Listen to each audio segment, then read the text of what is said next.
Dengan sholat kita sedang disadarkan siapapun kita tempelkan 7 anggota badan kita ke lantai dari atas sampai ke bawah. Ujung kaki 2, ujung tangan 2, ujung lutut 2, satu kening menempel ke lantai. Kalau makhluk di bumi tidak lagi mau mendengar kata-katamu, siapapun tak lagi memperdulikanmu, berbisiklah ke tanah, makhluk-makhluk langit akan mengaminkan doa-doa. Bangun di tengah malam, mengadu kepada Allah. Ngadunya pada Allah. Sekarang banyak orang ngadu ke Facebook. Semua diadukan di wall Facebook, Twitter. Makin dibaca komennya, makin stres, depresi, bersunyi-sunyi di tengah malam. Kalau sudah Allah berikan pertolongan, intan surullah, kalau kau tolong agama Allah, Allah yang akan menolong kamu. Jangan kita pahami bahwa yang namanya ibadah itu hanya sholat tahajud, sholat witir, sholat duha. Yang namanya ibadah itu hanya baca Quran, baca tabarak, baca yasin, baca fatihah, banyak sholawat. Itulah ibadah. Tidak. Orang yang sakit pun ibadah.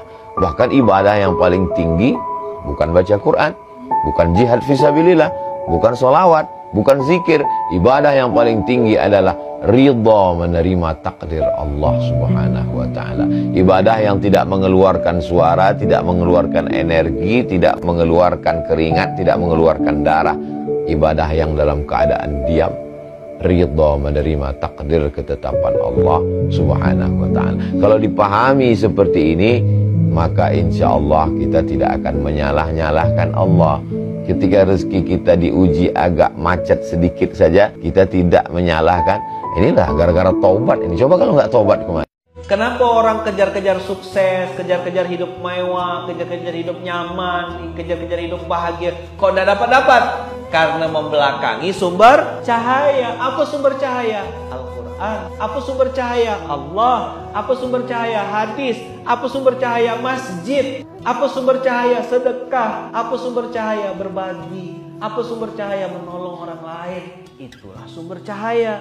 Menghadaplah engkau ke sana. Nanti dunia tak punya pilihan lain kecuali mengikutimu. Dan aneh, semakin laju teman-teman lari ngejar sumber cahaya, dunia juga semakin laju ngejar kawan-kawan.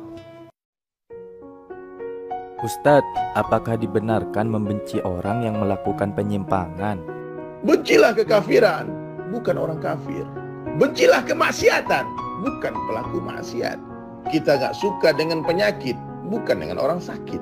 Penyakitnya kita bunuh, orangnya kita selamatkan. Ini yang diajarkan Islam. Hari ini kita salah paham. Orangnya kita benci, kekafirannya kita tiru, kemaksiatannya kita buat. Na'udzubillah min dzalik. Maka perlu kita luruskan cara kita memandang hari ini. Kita berdakwah itu dengan mahabbah. Kita berdakwah dengan kasih sayang. Ambil cinta di langit, tebar di bumi. Itu yang Nabi ajarkan. Maka hari ini luruskan semua kesalahpahaman kita tentang dakwah Nabi. Nabi berperang bukan dengan kebencian. Nabi berperang dengan cinta. Nabi ingin mengajak semua orang masuk ke dalam surga selamat dari azab Allah. Mood Ramadan sangat ditentuin dengan keadaan dalam hati kita. Gimana supaya hati kita selalu mood imannya baik buat ibadah-ibadah Ramadan? Banyak istighfar teman-teman. Karena yang bikin mood iman kita drop, dosa. Saya selalu ngulang-ulang kalimat dari ulama, min awwalil khair an tatrukas syarr. Awal dari semua kebaikan itu tinggalin dosa. Salah satu cara ninggalin dosa, istighfar. Sehingga kalau kita membiasakan istighfar, insya Allah mood kita tuh naik lagi tuh. Istighfar tuh kayak charging. Jadi makin sering kita istighfar, makin naik persentase mood kita. Sehingga ketika puncaknya mood kita lagi ngejos banget, itu semua ibadah tuh ringan loh. Jadi semangat banget gitu. Pengen tahajud semangat, pengen ngasih makan orang berbuka semangat, tilawah semangat. Apa aja lah pokoknya kebaikan-kebaikan karena moodnya lagi dapat istighfar.